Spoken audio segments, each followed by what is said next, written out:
Those who joined just now, please note it in your notebook, all these points for differential equation, what should be left and what should be done, and which questions are very important for the board exams written here. And this is not in the syllabus, like linear differential equation and exercise 9.6 is not the syllabus based on the linear differential equation.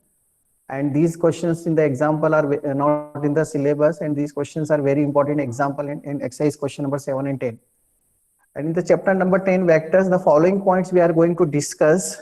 Okay, I will share you the definition if you need, but there is not required. This definition will not ask in exam, but I will explain. I'm explaining all these points, so please you note down in your notebook. One by one, I ask any student, one by one student to read out the points, and then I will explain. So it should be in your notebook. Don't think that the screenshot will be taken and we will go back and we'll see in the screenshot. Please, this is very much important for you. So please note it.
This is complete theory of chapter number 10. What points we have to discuss, which points are very important, and definitions are required, that I will explain.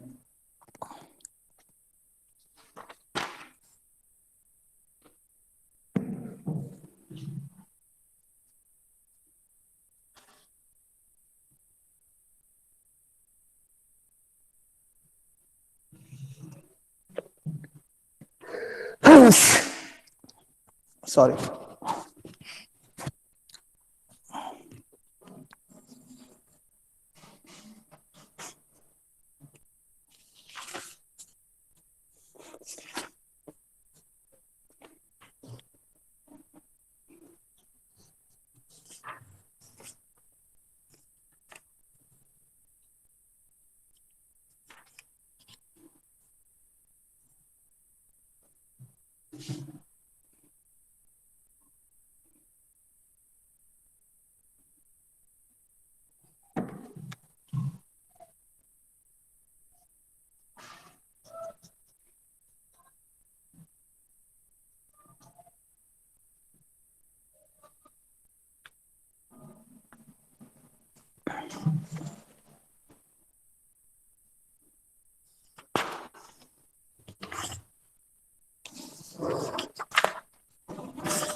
Well, these are the basic concepts of vectors.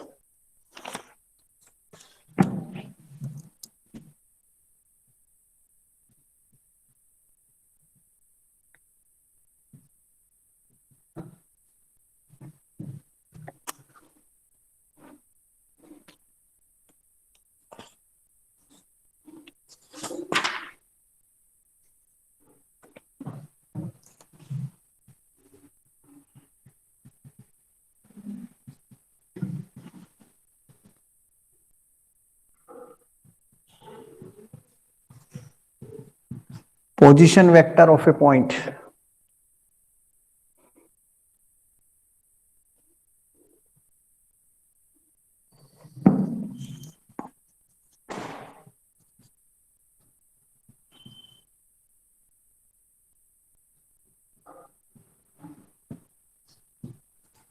Position vectors in terms of vector vector in terms of position vector. Section formula for position vector. Section formula for position vector.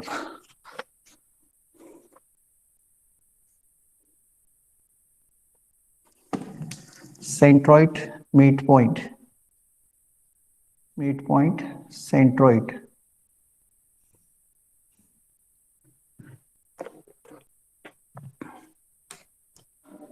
Midpoint and centroid also visible, clear?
Addition, subtraction, multiplication by scalar in terms of component.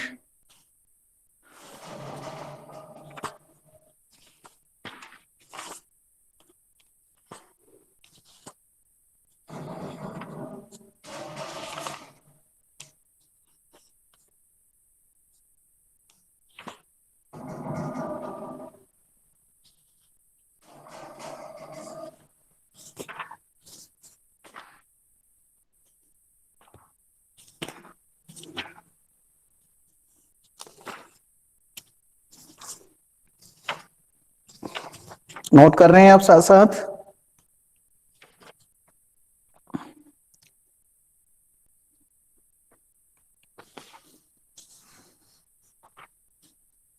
Collinearity and coplanarity of vectors.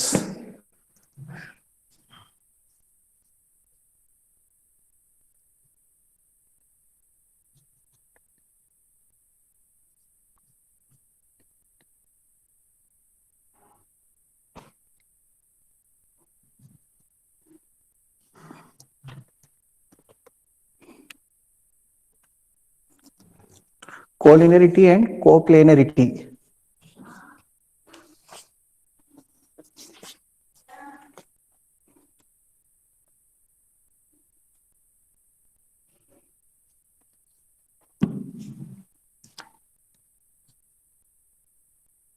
Vectors and points.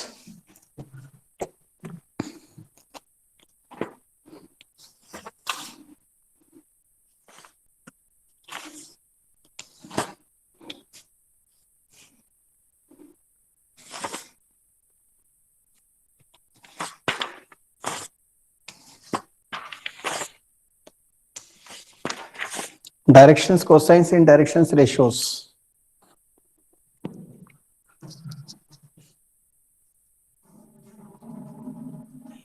Direction cosines and directions ratios.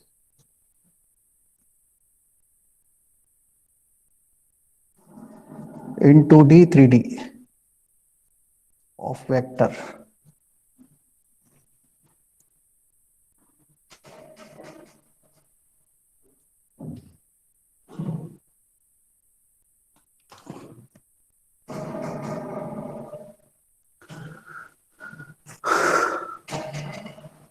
The last point, 16th, product of vectors.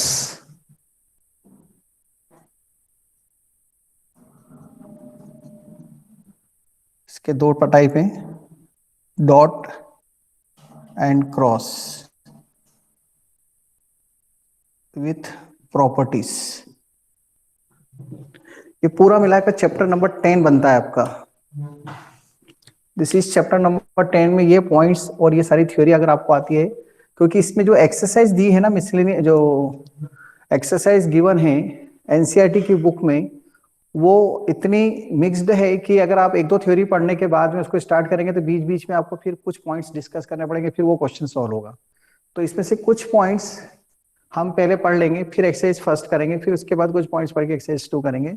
मतलब उसमें अगर आप देखते हैं तो दो exercise, not 2, 10.1,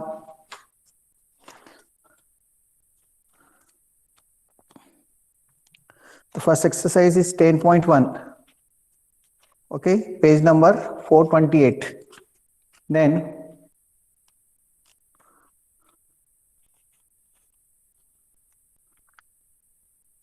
10.2, 10.2, page number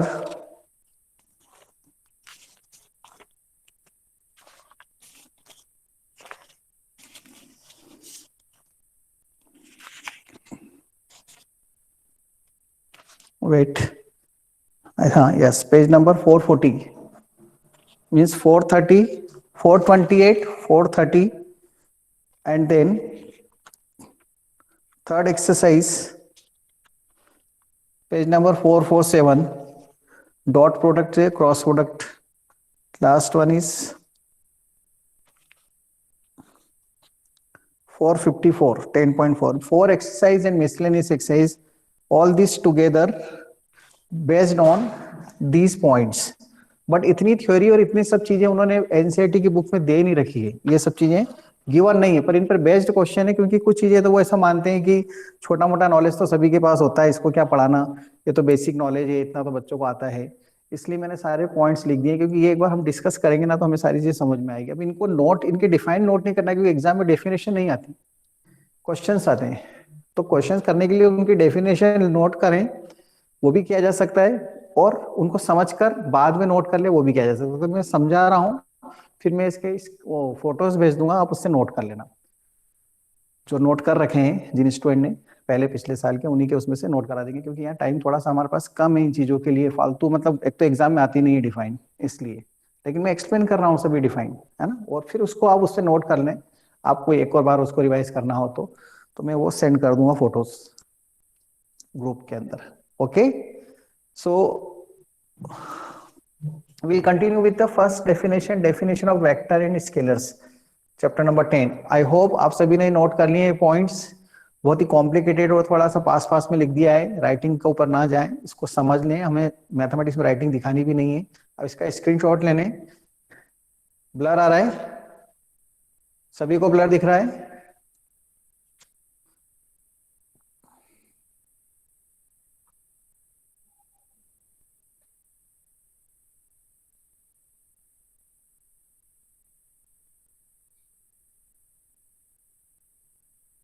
clear है? Priyanshu screenshot लेके शेयर कर देना ग्रुप में।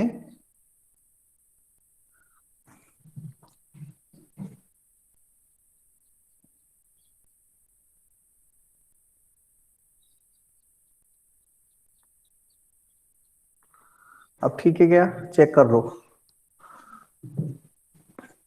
ओके, सो ये बहुत इंपॉर्टेंट पॉइंट्स थे, सब नोट कर लिए हैं आपने, मैंने नोट करने के लिए भी बोला है। आई होप आपने नोट कर लिए हैं। प्लीज इतनी बार रिपीट करने के बाद टीचर्स ने रिक्वेस्ट और प्लीज वर्ड यूज करने के बाद भी अगर आप नोट नहीं करते हैं और आप साथ में चाहते हैं कि आपको अच्छे नंबर मिले, तो आप अंधेरे में हैं। क्योंकि कुछ भी चीज को समझने के लिए, नए कंसेप्ट को समझने के लिए एक एक चीज पकड़नी पड़ती है, और ये बिल्कुल नया कंसेप्ट है। साइंस स्टूडेंट को तो फिर भी आता है, लेकिन कॉमर्स स्टूडेंट ने बिल्कुल नहीं पढ़ा पहले कभी भी। सो प्लीज मैं अपनी तरफ से पूरी कोशिश कर रहा हूँ कि हर चीज आपको कंसेप्ट वाइज बिल्कुल समझा दी जाए। क्वेश्चंस करना तो हमें आता ही है, क्योंकि क्वेश्चंस के सॉल्यूशन तो कहीं पे भी मिल जाते हैं, लेकिन थ्योरी अगर समझ में नहीं आएगी तो क्वेश्चंस कहाँ से समझ में आएंगे, और उसके लिए पॉइंट्स को समझना जरूरी है। और ये अगर आपने नोट नहीं किए और मैं पूछता हूँ थोड़ी देर बाद किसी भी स्टूडेंट का नाम लेकर और वो नहीं बता पाया, तो हमारा भी मूड खराब होता है कि हमने इतनी बार बोलने के बाद भी ये आदमी ने नोट नहीं करा, कि किस तरह के स्टूडेंट है, ऐसा दिमाग में आता है फिर।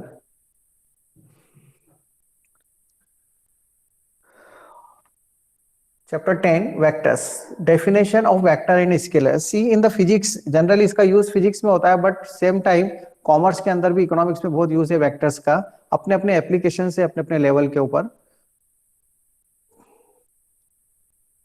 Last point is number 17।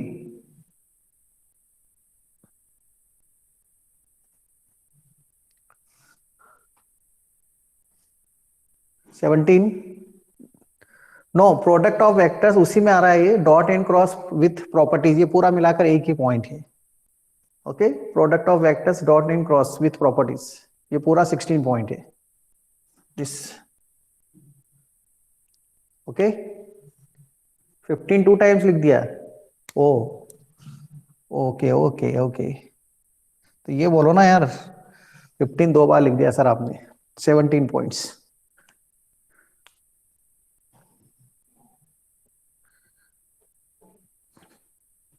Now you take the screenshot please, screenshot तो लेने और नोट कर लिया है। Start with first point. तो वेक्टर्स और स्केलर्स फिजिक्स के अंदर दो क्वांटिटीज होती हैं, टू क्वांटिटीज इन फिजिक्स, वैसे थर्ड एक और मानी जाती है, लेकिन मैं आपसे फिर बोल रहा हूँ इतने डिटेल में हम 11-12 क्लास में नहीं पढ़ते हैं, स्पेशली जब हम स्पेशलाइजेशन करते हैं किसी पर्टिकुलर सब्जेक्ट पे, तब जाके उसके ऊपर पढ़ा जाता है। जैसे हमने भी पढ़ा है मैथमेटिक्स के अंदर एक और क्वांटिटी टेंसर। तो फिजिक्स के अंदर दो क्वांटिटी अभी हम इस लेवल पे यूज करेंगे, scalar and vector. There is one more quantity known as tensor. So अभी हम टेंसर की तो कोई बात करना ही नहीं, जब हमारे सिलेबस में नहीं है, जब स्केलर भी नहीं, सिर्फ वेक्टर पढ़ना है, वेक्टर और स्केलर। तो हम वेक्टर्स, चैप्टर का नाम भी वेक्टर्स है। जैसे आपने पिछले साल कोऑर्डिनेट ज्योमेट्री पढ़ी थी, अब यहाँ वेक्टर्स पढ़ेंगे। वेक्टर्स के हेल्प से हमको क्या करना पड़ेगा, स्ट्रेट लाइन की इक्वेशन को डिटरमाइन करना पड़ेगा 2D में, 3D में, जैसे हमने कोऑर्डिनेट ज्योमेट्री में स्ट्रेट लाइन की इक्वेशंस बनाई थी। तो ऐसे वेक्टर्स में भी है, ऐसे वेक्टर्स में स्फीयर की इक्वेशन भी होती है ना, सर्कल होता है जैसे, तो इसमें स्फीयर की इक्वेशंस भी होती है, लेकिन वो सिलेबस में नहीं है। तो वेक्टर्स के हेल्प से हमें कुछ चीजें ही पढ़नी है, वेक्टर्स का प्रोडक्ट पढ़ना है, वेक्टर्स के एलजेब्रा में कुछ टाइप्स पढ़ने हैं, वेक्टर्स के टाइप्स, वेक्टर्स की एलजेब्रा पढ़नी है, वेक्टर्स को प्लस कैसे करते हैं, माइनस कैसे करते हैं, वेक्टर का डिवीजन नाम की कोई चीज नहीं होती, जैसे मैट्रिक्स में कोई डिवीजन नाम की चीज नहीं होती है, इसी तरह से वेक्टर्स में भी डिवाइड नहीं होता है, उसकी जगह एक रेसिप्रोकल वेक्टर का कंसेप्ट यूज होता है। फिर मैं बोलूंगा वो जरूरी नहीं है, इसलिए उसको लिखा ही नहीं मैंने आपके पास। देन वेक्टर्स का किसी नंबर के साथ में मल्टीप्लीकेशन होता है, जिसको हम स्केलर मल्टीप्लीकेशन बोलते हैं, और वेक्टर्स के बीच में दो टाइप के प्रोडक्ट होते हैं। ये सब चीजें हमें वेक्टर्स में पढ़नी है। फिर इनके हेल्प से अगर 3 पॉइंट्स दे रखे हैं, क्योंकि ज्योमेट्री का ही पार्ट है ना, ज्योमेट्री को अपन या वेक्टर की हेल्प से पढ़ रहे हैं। पिछले साल हमने ज्योमेट्री को कोऑर्डिनेट की हेल्प से पढ़ा था, याद हो तो, पॉइंट्स की इक्वेशन, पॉइंट्स का रिलेटेड द पॉइंट पढ़ाया था, distance between 2 points and all, coordinate geometry में स्ट्रेट लाइन की डिफरेंट टाइप्स की इक्वेशन, सर्कल। तो ऐसे ही यहाँ वेक्टर्स में आता है। वेक्टर्स को 3D से भी पढ़ना है, इसलिए हम कार्टेशियन कोऑर्डिनेट ज्योमेट्री और वेक्टर दोनों का यूज करके सारे पॉइंट्स डिस्कस करेंगे चैप्टर नंबर 11 में। पर वेक्टर्स का नॉलेज चैप्टर नंबर 10 में मिलेगा, तभी तो आप 11 चैप्टर के अंदर जाके इसका डिस्कस कर पाएंगे। 12 में आपको पहले ही करा चुका हूं, फिर 13 बचेगा प्रोबेबिलिटी। सो वेक्टर्स दो टाइप, वेक्टर्स फिजिक्स के अंदर जो दो क्वांटिटीज है, एक तो होती है वेक्टर और दूसरी होती है स्केलर। वेक्टर्स हमें पढ़ना है, लेकिन स्केलर के बिना उसको हम नहीं पढ़ पाते, तो स्केलर का भी ये नॉलेज हमें होना चाहिए। स्केलर मतलब इन जनरल हमारे इन फ्लो में अगर बोलना चाहें तो रियल नंबर्स, जिनके अंदर केवल मैग्नीट्यूड होता है, जिसके अंदर केवल मैग्नीट्यूड है, उसके अंदर डायरेक्शन नहीं होती। लेकिन जहां डायरेक्शन और मैग्नीट्यूड दोनों ही इन्वॉल्व हो जाते हैं, तो हम उसको वेक्टर बोलते हैं। फिजिकल क्वांटिटी विच है magnitude as well as direction is known as vector. ये डिफाइन है इसकी, जो आपको मैं आपको अलग से दे दूंगा पेजेस, उसमें से नोट कर लेना। अब इसको लिखाने में टाइम नहीं खराब करूंगा मैं। और एक ऐसी क्वांटिटी जिसमें केवल मैग्नीट्यूड हो, उसको हम क्या बोलते हैं, स्केलर। अब एकदम लगता है सर कैसे, कौन से एग्जाम्पल, है ना। तो जैसे हम बोलते हैं कि वेट, या सॉरी इसको बोले मास 50 किलो, ये इसका इसका वेट ये कितने किलो का है, तो बोलते 50 किलो का। तो उसके अंदर हम ये डायरेक्शन यूज नहीं करते, है ना, कि 50 किलो का है, कि मेरा वेट कितना है, 70 किलो का। लेकिन ये थोड़ी बोलता हूँ मैं 70 किलो का हूँ नॉर्थ डायरेक्शन के अंदर, ऐसा तो नहीं बोलता ना मैं। तो ये जो मैंने बोला 70 kg मेरा वेट है, जिसे हम मास बोलते हैं, एक्चुअली मटेरियल कंटेंट, उसे हम क्या बोलते हैं, स्केलर। लेकिन मैं बोलता हूं कि मैं नीमच से मंदसौर की तरफ 40 की स्पीड से जा रहा था। एक्चुअली स्पीड की जगह मुझे वेलोसिटी वर्ड यूज करना चाहिए, लेकिन हम इस फिजिक्स का इतना नॉलेज नहीं होने के कारण हम इन जनरल लैंग्वेज में स्पीड वर्ड बोल देते हैं, पर डायरेक्शन साथ में बोल दी तो वो वेलोसिटी हो जाती है। तो हम नीमच से मंदसौर की तरफ जा रहे थे, है ना, तो वो क्या है, डायरेक्शन दे रहा हूं मैं साथ में, 40 की स्पीड से जा रहा था, मतलब एक्चुअली वो वेलोसिटी हो गई। तो वो velocity is a scalar quantity. But अगर मैं सिर्फ ये बोलता हूँ मैं 40 की स्पीड से जा रहा था, डायरेक्शन साथ में नहीं बोलता हूँ, तो वो स्केलर हो जाएगी, क्योंकि सिर्फ वहां पर मैग्नीट्यूड मेंशन कर रहा हूं मैं अपनी गाड़ी कितनी स्पीड से चल रही है। लेकिन डायरेक्शन भी साथ में बोल दी ना, हम 40 की स्पीड से जा रहे थे उस डायरेक्शन में, तो फिर वो वेक्टर हो जाएगा। फिजिक्स में ऐसी बहुत सारी क्वांटिटीज है, लेकिन हमें यहाँ पे फिजिक्स का ज्यादा नॉलेज यूज नहीं करना। मैंने आपसे कहा ना, कॉमर्स के स्टूडेंट्स भी बैठे हुए हैं, इसलिए चार्ज, कुलम और ये सब इस टाइप के जो मतलब टॉर्क और मोमेंटम, ऐसे कुछ वर्ड मैं यहाँ पे भारी भारी यूज नहीं करूंगा, क्योंकि ये वर्ड्स यूज करना मतलब कॉमर्स के स्टूडेंट को स्ट्रेस देना। उनको लगेगा ये क्या बोले जा रहे हैं सर ना, टॉर्क क्या होता है, मोमेंटम क्या होता है, वर्क डन क्या होता है, ठीक है। तो ये सब चीजें यहाँ पर यूज नहीं होगी, वो फिजिक्स में यूज करते हैं साइंस के स्टूडेंट। हाँ, पर आप अपने इंटरेस्ट के लिए पढ़ लें एक बार कि ये चीजें होती हैं। कोमा में चले जाएंगे, हाँ ठीक है। वो अनंत वैसे ही चला गया सुनते सी नाम, पता नहीं क्या बोल रहे थे। तो मैं तो फिर भी बहुत ही एकदम एकदम इजी अप्रोच से आपके पास जाना चाहता हूँ, वेक्टर्स के बारे में ज्यादा स्ट्रेस लेके नहीं। पढ़ना किसको, इकोनॉमिक्स में जो स्पेशलाइजेशन करेगा कॉमर्स में वो, और साइंस वालों को तो खैर पढ़ना ही है, उन्होंने तो लिया ही सब्जेक्ट साइंस है ना, मैथमेटिक्स तो उनको पढ़ना ही है। अगर आगे पढ़ेंगे तो कंडीशन अप्लाई आगे पहुंचेंगे जिस क्लास में, और इंजीनियरिंग में जाते हैं तो, या बीएससी करते हैं तो। सो फर्स्ट पॉइंट, ऐसे बहुत सारे एग्जांपल्स भी हैं इसके अंदर दिए जा सकते हैं, नंबर ऑफ एग्जांपल हम लिख सकते हैं बुक में से देखकर, आप भी लिख सकते हैं। तो जहां डायरेक्शन है और साथ में मैग्नीट्यूड है वो वेक्टर है, ओनली मैग्नीट्यूड है उसे हम क्या बोलते हैं, स्केलर बोलते हैं। सेकेंड पॉइंट आता है, इसको रिप्रेजेंट कैसे करेंगे सर, वेक्टर्स की बात आपने कर दी, अब इसको हम तो मैथ्स के अंदर क्या चलता है, सिंबल चलते हैं, नोटेशंस चलते हैं, तो रिप्रेजेंट कैसे करेंगे। जैसे हमने वेक्टर्स पढ़ाया था पिछले साल कि वेक्टर्स ये होते हैं, सॉरी पिछले साल हमने आपको सेट्स पढ़ाया था, सेट्स में बताया था कि सेट्स ये होते हैं, है ना। तो फिर उसको रिप्रेजेंट कैसे करें, collection of well defined object, फिर बताया तो उसको रिप्रेजेंट कैसे करना, तो फिर हमने कर्ली ब्रैकेट और उसके अंदर मेंबर्स बताया था। तो ऐसे वेक्टर्स हमको समझ में आया कि विद डायरेक्शन एंड मैग्नीट्यूड होता है, लेकिन अब मैथ्स में उसको कैसे रिप्रेजेंट करें। तो second point is representation of vector. अब रिप्रेजेंटेशन ऑफ वेक्टर के लिए, हम वेक्टर को रिप्रेजेंट करने के लिए हमें तीन चीजों की जरूरत पड़ती है। एक तो सपोर्ट, ये बोलते हैं सपोर्ट, जिसको हम बचपन से लाइन सेगमेंट बोलते आ रहे हैं, वो है सपोर्ट। यहाँ पर एक वर्ड यूज किया जाता है support. To represent a vector we need three things. The first is support. Support के बाद में हम इसके अंदर इसमें इसका मैग्नीट्यूड लेते हैं कि ये कितना लेंथ का है, यहां से यहां तक कितनी इसकी मैग्नीट्यूड है। जैसे 5 सेंटीमीटर की लेंथ, ये उसका मैग्नीट्यूड हो गया। और तीसरी चीज होती है डायरेक्शन और सेंस। हम बोलते हैं किस सेंस में बात कर रहे हो, ऐसा वर्ड यूज करते हैं, तुम्हारा सेंस में जो समझ में आ रहा था, है ना। तो सेंस का मतलब वही डायरेक्शन है। तो तीन चीजें क्या क्या है, सपोर्ट, सेंस और डायरेक्शन एंड मैग्नीट्यूड। ये तीनों चीजें के बिना हम वेक्टर को रिप्रेजेंट नहीं कर सकते। तो सेंस कैसा है, जैसे सेंस मैंने एरो हेड से बताया जाता है, इसको एरो हेड बोलते हैं।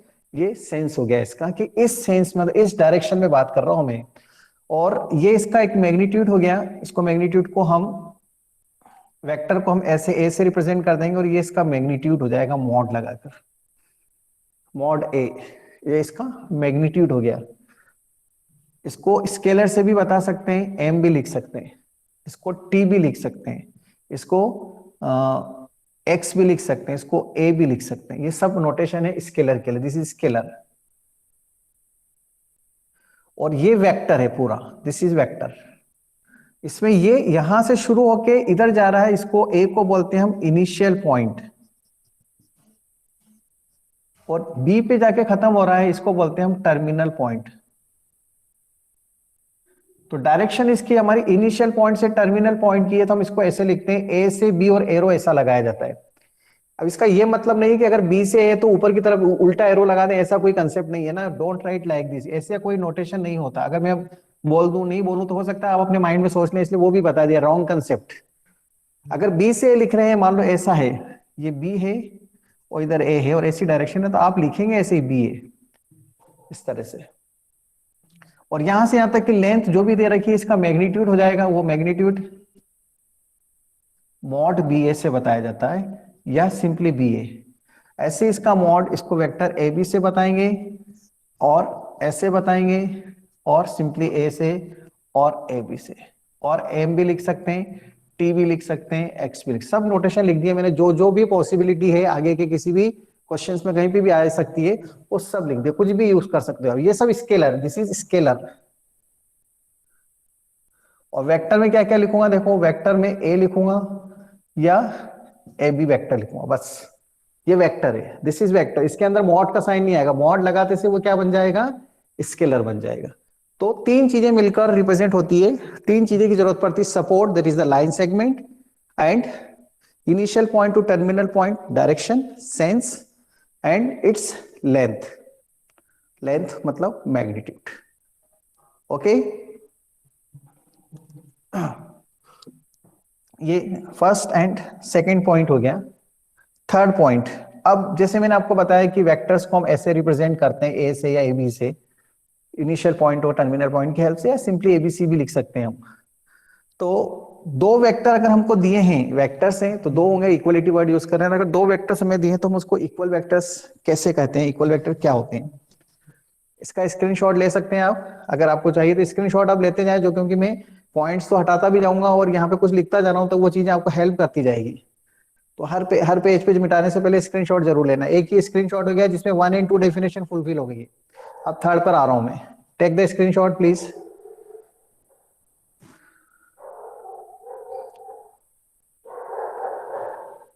Taken,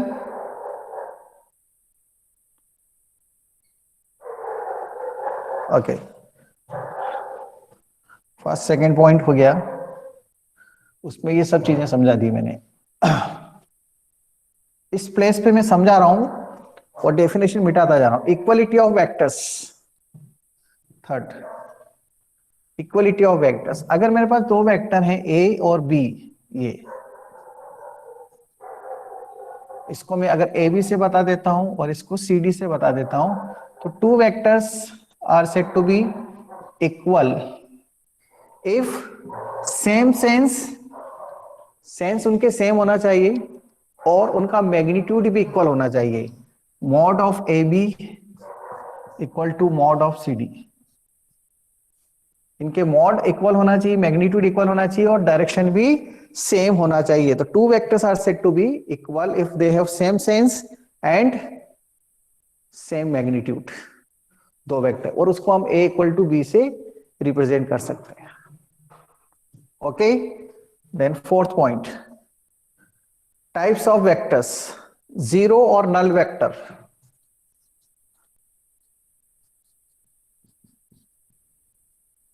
first point, zero vector को हम इस तरह से डिनोट करेंगे, जीरो के ऊपर वेक्टर का साइन, और टर्मिनल और इनिशियल पॉइंट एक ही जगह लाके रख देते हैं, उसको ऐसे भी बताते हैं, this is a point.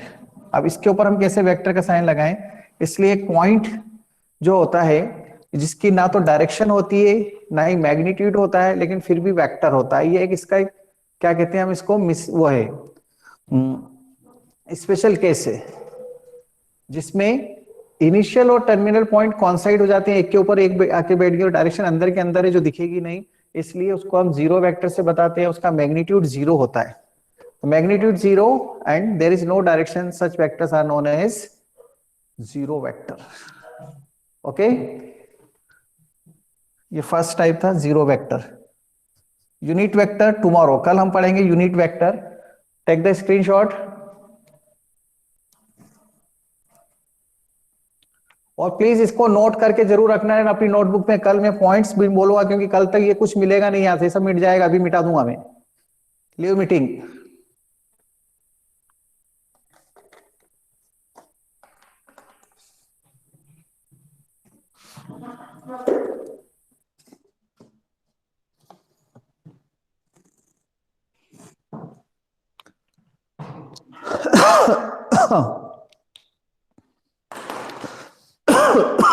Sorry,